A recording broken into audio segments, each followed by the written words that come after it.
Bonjour à tous et bienvenue sur Teston Road. La gamme GLC 63 s'articule autour de 4 versions, le coupé et le SUV, tous deux disponibles en 63 et 63S.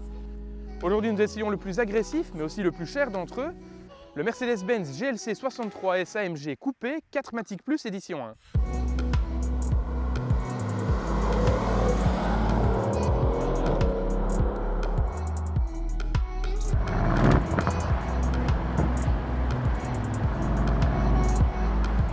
Alors oui, le nom est long, et oui, on pense qu'il faut plus de temps pour le prononcer que pour arriver à 100 km/h. Mais sur Teston Road, on ne se contente pas de penser, on vérifie.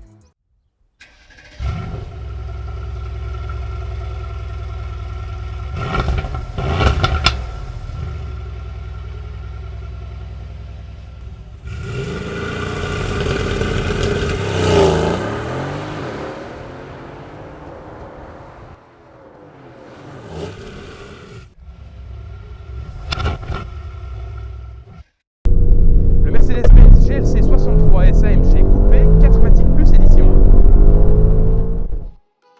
1. A l'extérieur, la calandre Panamericana donne le ton. Elle est directement empruntée à sa grande sœur la AMG GTR. Elle est également soulignée par un pare-choc évidemment différent du GLC traditionnel en étant beaucoup plus agressif. Sur le côté, les étriers de frein dorés indiquent qu'ils sont en carbone céramique, une caractéristique sur laquelle on reviendra tout à l'heure. En arrivant derrière, on tombe sur un spoiler proéminent en couleur contrastante. Plus bas, le diffuseur est entouré par 4 sorties d'échappement qui, même si elles sont factices, ajoutent un côté agressif.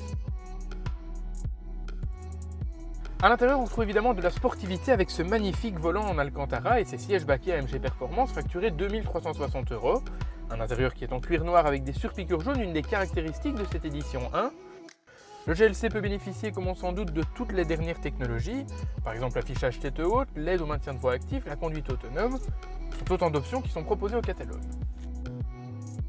A l'arrière, les sièges sont plus confortables, l'espace aux jambes est suffisant, l'espace à la tête est lui correct, même si sur les côtés il est un peu plus étroit. Dans le coffre, on découvre un volume de 500 litres, c'est 50 litres de moins que sur la version SUV. Mais si ce n'est pas assez pour vous, vous pouvez toujours rabattre la banquette arrière via des boutons situés dans le coffre. Sous le capot, on retrouve le seul V8 du segment, un V8 biturbo de 4 litres de cylindrée dont la puissance est portée à 476 chevaux et 650 Nm de couple pour la version 63, alors que la version 63S est portée à 510 chevaux et 700 Nm de couple.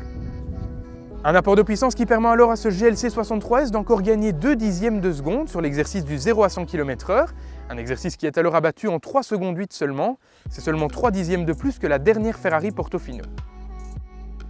Comme d'habitude chez AMG, on retrouve la fameuse philosophie « un homme, un moteur », ce qui signifie que chaque moteur est assemblé et vérifié par une seule personne, une personne qui signe alors le moteur comme un peintre signerait sa toile. Sur la route, le moteur gronde en permanence, sauf en mode confort, un mode que nous n'avons pas beaucoup utilisé tant la sonorité du moteur est exceptionnelle. Les ingénieurs de chez AMG confirment d'ailleurs que la sonorité est un des éléments principaux dans le choix d'une AMG par les clients. Ce GLC bénéficie aussi du système son Burmester avec 13 haut-parleurs d'une qualité exceptionnelle, mais le son qu'on préfère c'est évidemment celui du moteur.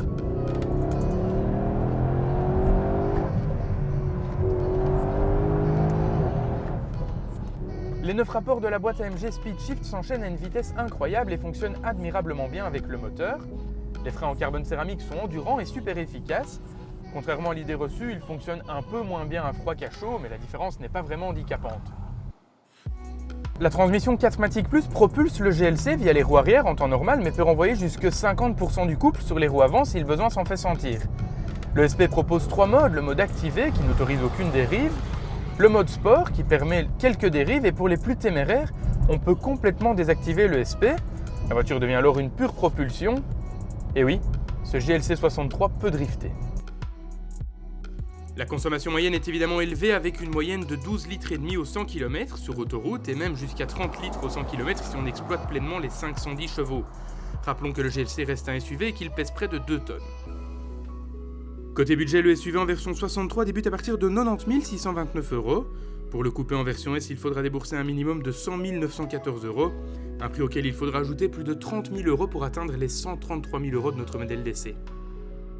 La concurrence de ce GLC se trouve chez Porsche avec le Macan Turbo ou chez Alfa Romeo avec le Stelvio Quadrifoglio Verde, des concurrents qui seront bientôt rejoints par le BMW X4M. En conclusion, ce GLC 63S est d'une polyvalence incroyable en étant aussi à l'aise sur circuit que sur autoroute. Sa position de conduite surélevée et sa taille relativement compacte le rendront facilement manœuvrable en ville. Seul son prix et sa consommation restent élevés, mais le sourire que donne cette voiture compense largement ses deux défauts.